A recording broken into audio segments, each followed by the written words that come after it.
While we're on government, Matt Hancock posted a video recently, or you posted on your Twitter, of him apologizing, I think, under was it a deposition or something? And he was the health secretary during COVID. Part of the COVID inquiry, yes. Right, COVID inquiry. Giving evidence on that. You tweeted about it. What was your comment on that, and what is your thought on that? And what was your thought on his handling of the crisis, or even the government at the time? It's interesting. So I have met Matt. I've known him at a reasonable level, partly because a few years ago, I'm just trying to remember the timeline here. So 2019, I gave a talk in the British Parliament, organised by at that time the MP was Keith Vaz, and he was the chair of the all-party parliamentary group on diabetes. A lot of my work has been propagating information on how people can send their type 2 diabetes into remission purely from dietary changes, right? So, and because my first book had become quite successful, and I'd done a documentary film called The Big Fat Fix that had influenced the deputy leader of the Labour Party at that time, Tom Watson, to lose 100 pounds, and that got publicised. They knew also, because of my research work and everything I published, that I was a credible person to talk about this. So I was invited to speak in Parliament, and Tom Watson also was quite friendly with Matt Hancock, who was Secretary for Health, and I got in touch with him as well through that, and Matt was initially supposed to come to my talk, but couldn't make it and said, let's meet beforehand. So I met Matt before that, gave him a copy of my book. And I think later on he mentioned, I think, that he lost 2 stones probably on that diet plan himself. So we had initial rapport and interaction then. And then during the pandemic, I was very vocal early on, Brian, on making the link between obesity and metabolic health problems, conditions related to excess body fat and worse COVID outcomes. In fact, I went on Sky News in March 2020 to say, Boris has come out with this slogan, stay at home, protect the NHS, save lives, but actually he should put in there, eat real food.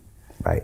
Because actually we know very quickly you can send a lot of these risk factors associated with COVID and reverse them or optimize them just within a few weeks of changing diet. And in fact, that would probably have a big impact on the resilience to infection. And I was getting livid about it because it was so clear the link. Did it frustrate you in that? It did, but and I tried several times, and I eventually got articles in newspapers. I published in journals. I wrote this article, which ended up being a front page, featured as a front page commentary in the Daily Telegraph.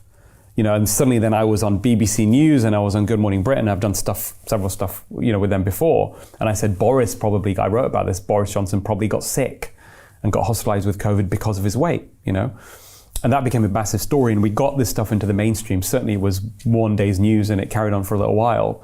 And it was that time Matt then reached out to me again. We had an email exchange, and he asked me to advise him on the link between COVID and obesity. And I said, Matt, to be honest, this has been going on for such a long time. You need to introduce policy changes that really address ultra-processed food consumption, which is half of the calories in a British diet. These are essentially foods that are high in sugar, refined carbs, unhealthy oils. All the studies point in one direction, that they cause harm, even independent of body weight, right? These are observational studies, fine, they have their limitations, but there's no study showing a benefit. And clearly we know that the food industry manipulate and engineer foods to make them addictive. So this is a low-hanging fruit like big tobacco. You need to introduce policies to address this, ban advertising of these foods, tax ultra-processed foods, public health education campaign, of course, right? So I told them all that stuff. So we had an interaction there. But moving forward, of course, all these leaked WhatsApp messages came out. That was again on the front page of the Telegraph, that he had this plan to frighten the pants off the public around COVID. And the reason, coming back to the tweet, the reason I was a little bit alarmed by what he'd said in the COVID inquiries, he was now going down the route of, we should have locked down earlier. We should have been more stringent and locked down earlier. And is that what he's saying now? Yeah, that's why my tweet was something along the lines of, good Lord. Right. That was it, right? But I was, we know that lockdowns didn't work, right? They were never really going to stop the spread. They would delay things for a while, but we know even in Australia now, their mortality statistics from COVID, even though they kept it at bay for a very, very long time, were as high as anywhere else. It had a very minimal impact on reducing COVID deaths, but with all the collateral damage, I think it's a very reasonable argument to be made that it did more harm than good, for sure.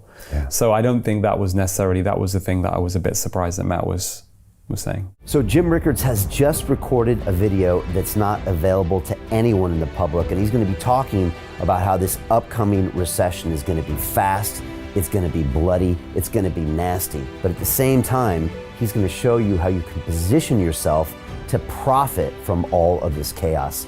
Now, we've made this video only available to our viewers. Go to londonreal.tv/Jim. Watch that immediately. I can't say enough good things about Jim Rickards. He understands the global economic system better than any guest I've ever had on London Real. His predictions are almost uncannily true, and you can learn how to profit from his vision, from his expertise, and his understanding of economics. So go to londonreal.tv/Jim or click the link below. It's an excellent, excellent look on what's going to happen in the future and how you can position yourself to profit from that. Jim is one of the best in the business, one of my favorite guests on London Real, and he's very, very good at predicting the future and showing us all to profit from it. So click the link, and I hope you enjoy. The greedy bankers are about to do it again.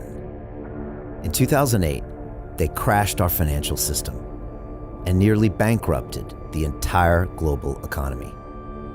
Then they received trillions of dollars in government bailouts. And after, they demanded fat bonuses paid for by you, the taxpayer. It turns out the banks haven't just been screwing the American taxpayers, they're also screwing over their investors. Turns out the banking industry is the worst place you could put your money, despite enormous taxpayer bailouts. Now the bankers are back to take away your financial freedom. They lie and tell you that cryptocurrency isn't safe. They try to make it illegal for you to choose how to invest your hard-earned money. They lie and say cryptocurrency is used by money launderers and criminals. But look at the record. It's the banks themselves that launder hundreds of billions of dollars every year to the biggest criminal operations in the world. Leaked documents have revealed how some UK banks have helped criminals, money launderers and Russians under sanctions. American authorities discovered that the Sinaloa cartel moved $881 million through HSBC accounts as bank officials turned a blind eye to the illegality. The bankers lie and say cryptocurrency is not a real investment. Meanwhile, the smartest CEOs in the world are buying billions and billions of it. The truth is that banks lie about cryptocurrency because it makes them scared. The banks take $9 trillion per year of your hard-earned money, and they are worried that they will finally be exposed. They're scared because crypto means they can no longer control your money, which means they can no longer control you. They are scared because you might actually understand your money and intelligently decide what to do with it. Now is the time for us to come together, fight back, and take control. It's time to educate ourselves, our families, and our communities. Because financial education means financial freedom. We know that cryptocurrencies will help us build the new decentralized financial system of the future. A banking system that is of the people, by the people, and for the people. A banking system where access to finance is a fundamental human right. A banking system that is free and fair and welcomes all humans on this earth. The DeFi revolution is happening. We, the people, can no longer be fooled. We choose to take control of our finances. We choose to take control of our freedom. We choose to take control of our future. Join us, and let's take back our financial freedom forever.